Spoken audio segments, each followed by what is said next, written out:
everybody, welcome to another video in my course Python Getting Started.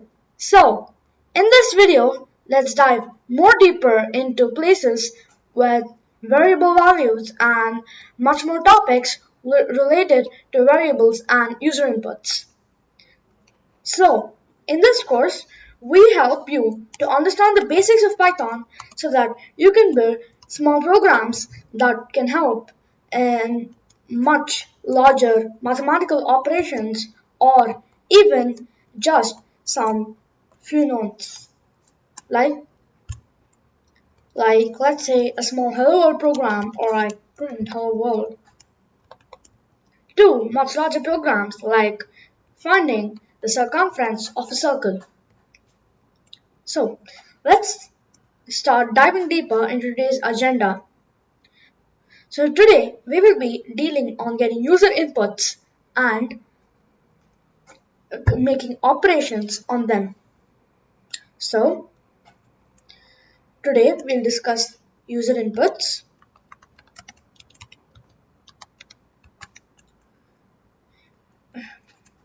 representing inputs,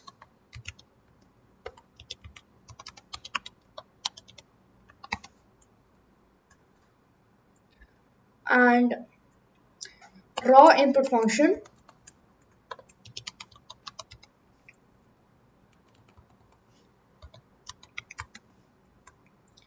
and simple y input, and a small program with the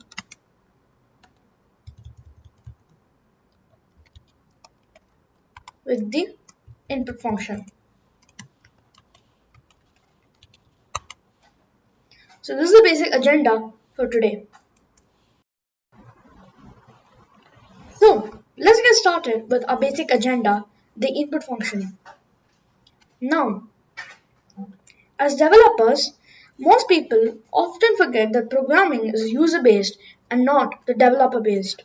So they kind of assign values to variables or make it developer-centric, and sometimes the user may not be happy with the outputs. That is why it's very important that the user gives his own inputs so that he gets the expected outputs.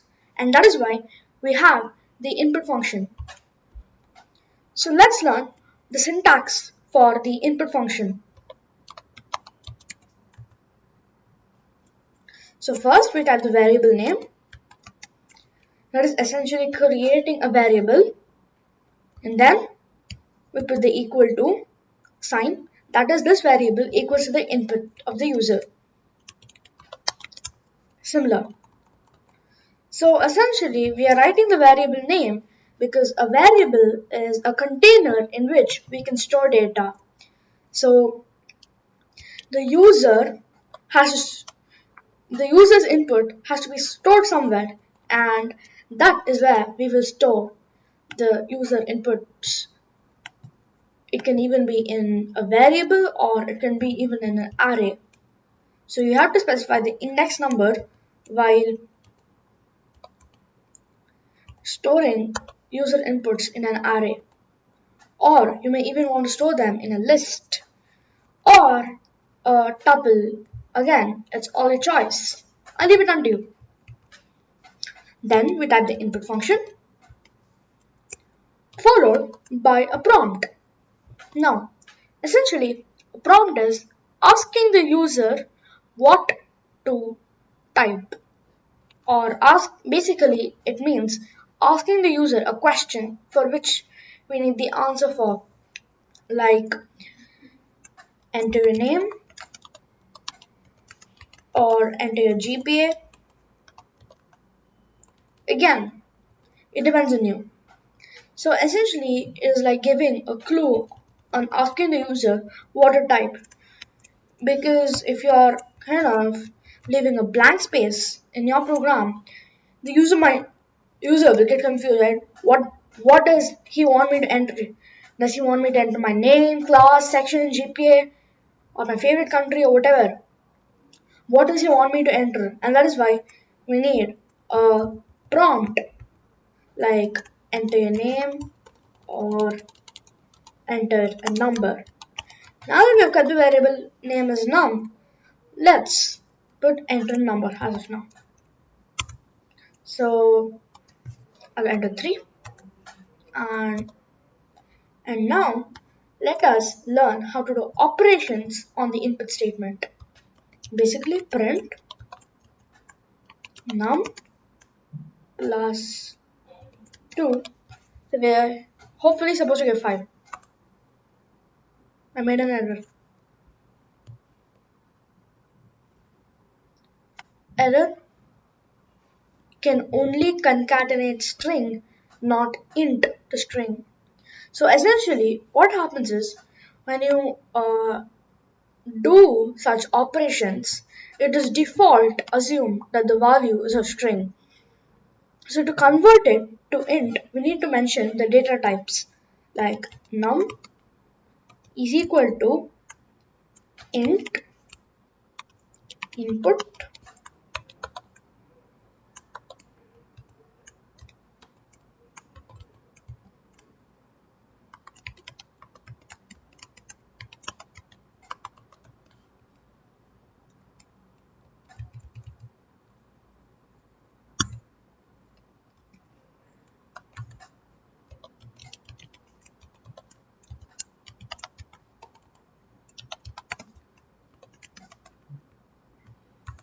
we got 5, which is supposed to be the correct answer. Now, essentially what happens is when you enter input, the default or the most used value is string. So it default takes the input as a string.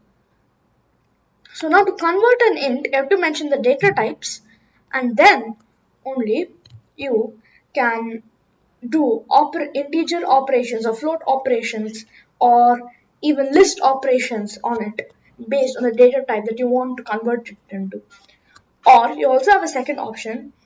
You can write this and then you can also create a variable called as num1 and then make it as int in the brackets num. That's also possible. That is very much possible. Look, now we have created a new variable called as num1, which is the int of num. But then again, when Python is giving us a simpler operation, why do we want to risk our lives with such complex operations and more code? So now we have learned two ways to represent an input function in Python and what is an input function and the basic syntax for the input function. Now let's see how to represent an input function using the print statement. So first we print and print enter a number and then we put num equals to input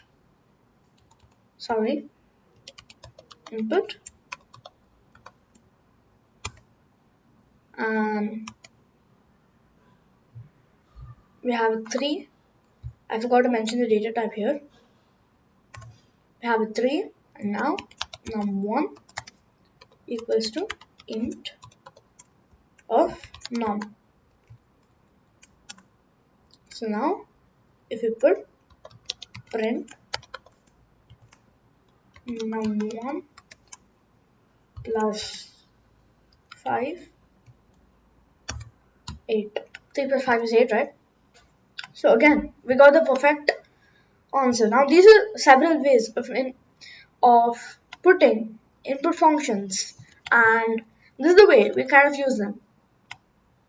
So if you're from a Java, C or even a C# background, you might be used to using a print statement for an input function. And that is common in most programming languages, but in certain modern programming languages like Python, input function is built in with a prompt. And that's why I recommend Python and I love Python. So now that we've learned representation of input, let us try with the raw input function. Now the raw input function essentially does not interpret the input values, right? So let me put it as num equals to raw underscore input, enter a number. Don't want to make the same mistake once again.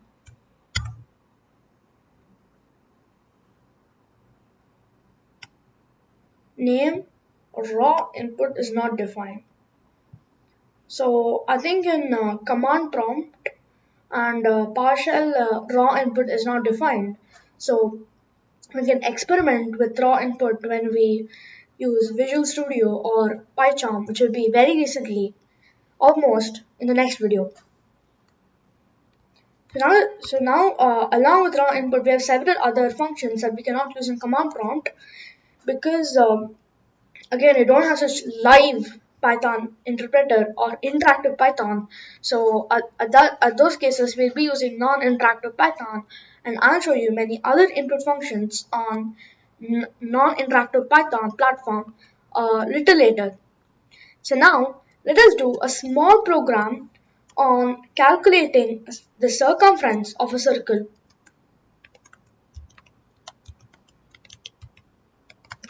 The circumference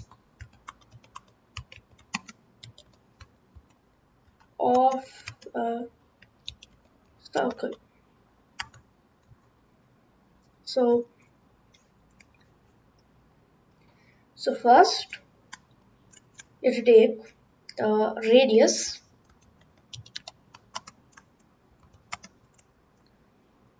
So int.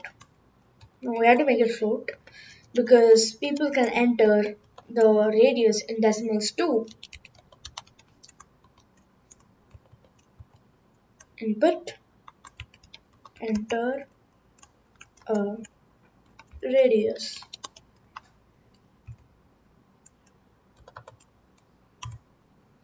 Enter a radius. I'll name it 3. So circumference is equal to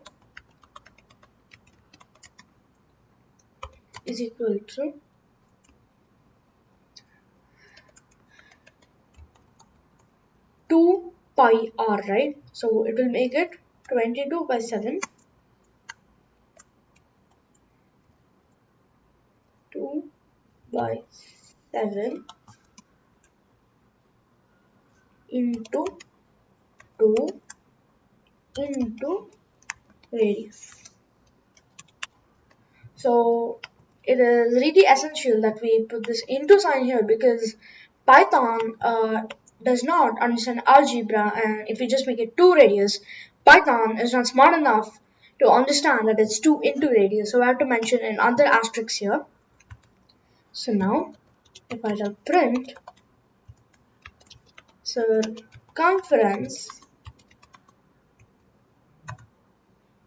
we got 18.87, 8571428 and so on.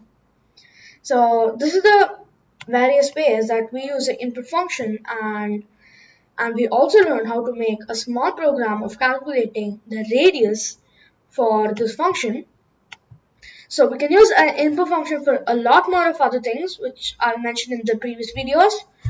And hopefully this is the end of this course. So I'll be starting my next course, Python, the next steps. So with non-interactive Python, that is Visual Studio and PyCharm. So if you haven't yet installed both of them, keep them ready because we are going to install them now. So see you later. Thank you and see you in the next video.